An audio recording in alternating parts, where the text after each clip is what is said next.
A BBC editor was hired as an expert witness to help at least 15 Somalian criminals fight deportation and remain in the UK, it has emerged. Mary Harper, Africa editor for the BBC's World Service, was paid to give expert evidence for Yaqub Ahmed, a Somali gang rapist, during his 5-year legal battle to remain in the UK. He was deported in November.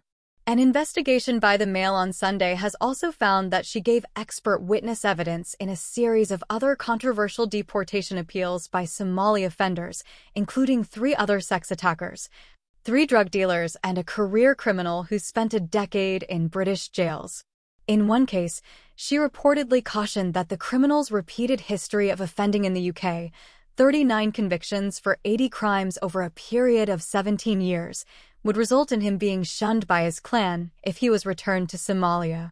In another, it was reported that Ms. Harper warned that a 29-year-old Somali man who sexually assaulted a deaf girl aged 17 would be at severely heightened risk if he was sent back to Somalia because he had committed a sex crime. Counsel flat.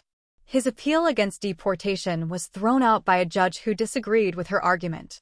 The newspaper said some 16 months later, the attacker, whom it is prevented by law from identifying, remains in the UK and has been living in a council flat with his family. The BBC has since announced that Ms. Harper was leaving the organization. It is understood that she will depart later this month and that her most recent role at the corporation was as a journalist reporter. It remains unclear whether she quit or was sacked.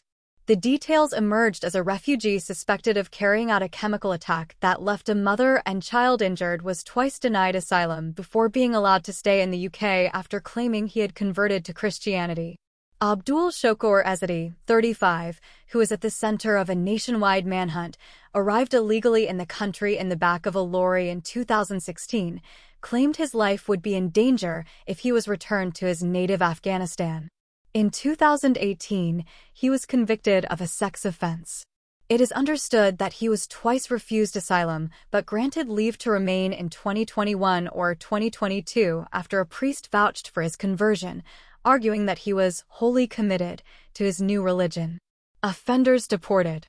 A Home Office spokesman said, "Foreign national offenders have no right to be in the UK, which is why we are deporting them and banning their return to the UK." Over 16,000 foreign national offenders have been removed since January 2019. Through both our Nationality and Borders Act and the Illegal Migration Act, we are also ensuring they cannot frustrate the removal process. A BBC spokesman said, "While there is nothing in the BBC's rules that prevent staff acting as expert witnesses, the BBC has clear processes in place to ensure any external work of this nature has prior approval. We are unable to comment on the specific details of this particular case and, more broadly, do not comment on individual staff matters."